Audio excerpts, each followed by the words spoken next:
First, I'll tell about the robbery our parents committed, then about the murders, which happened later. The robbery is the more important part, since it served to set my and my sister's lives on the courses they eventually followed. Nothing would make complete sense without that being told first. Our parents were the least likely two people in the world to rob a bank.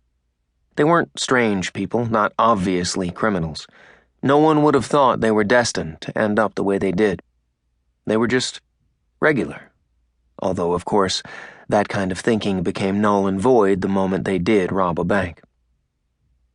My father, Bev Parsons, was a country boy born in Marengo County, Alabama in 1923, and came out of high school in 1939, burning to be in the Army Air Corps, the branch that became the Air Force. He went in at Demopolis, trained at Randolph near San Antonio, longed to be a fighter pilot, but lacked the aptitude, and so learned bombardiering instead. He flew the B-25s, the light-medium Mitchells that were seeing duty in the Philippines and later over Osaka, where they rained destruction on the earth, both on the enemy and undeserving people alike.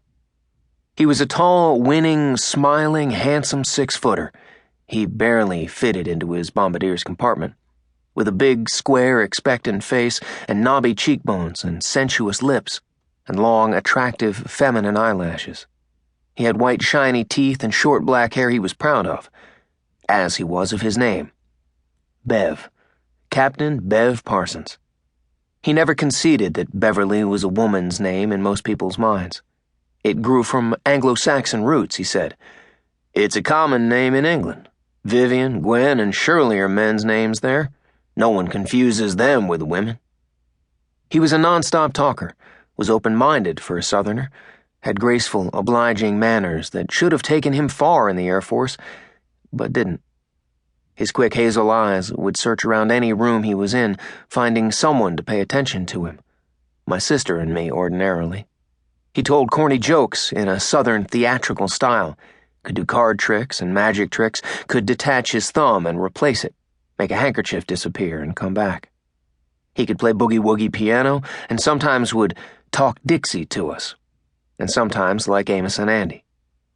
He had lost some of his hearing by flying the Mitchells and was sensitive about it. But he looked sharp in his honest GI haircut and blue captain's tunic and generally conveyed a warmth that was genuine and made my twin sister and me love him. He was also probably the reason my mother had been attracted to him, though they couldn't have been more unsuited and different, and unluckily gotten pregnant from their one hasty encounter after meeting at a party honoring returned airmen near where he was retraining to learn supply officer duties at Fort Lewis in March 1945, when no one needed him to drop bombs anymore. They were married immediately when they found out. Her parents, who lived in Tacoma and were Jewish immigrants from Poland, didn't approve.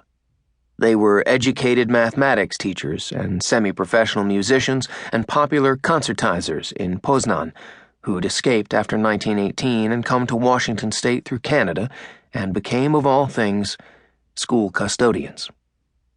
Being Jews meant little to them by then, or to our mother. Just an old, exacting, constricted conception of life they were happy to put behind them in a land where there apparently were no Jews. But for their only daughter to marry a smiling, talkative only son of Scotch-Irish Alabama backwoods timber estimators was never in their thinking, and they soon put it out of their thinking altogether. And while from a distance it may seem that our parents were merely not made for one another, it was more true that when our mother married our father, it betokened a loss, and her life changed forever, and not in a good way, as she surely must have believed. My mother, Neva Camper, short for Geneva, was a tiny, intense, bespectacled woman with unruly brown hair, downy vestiges of which ran down her jawline. She had thick eyebrows and a shiny, thin-skinned forehead under which her veins were visible, and a pale indoor complexion that made her appear fragile, which she wasn't. My father jokingly said people where he was from in Alabama called her hair Jew hair or immigrant hair, but he liked it and loved her. She never seemed to pay these words much attention.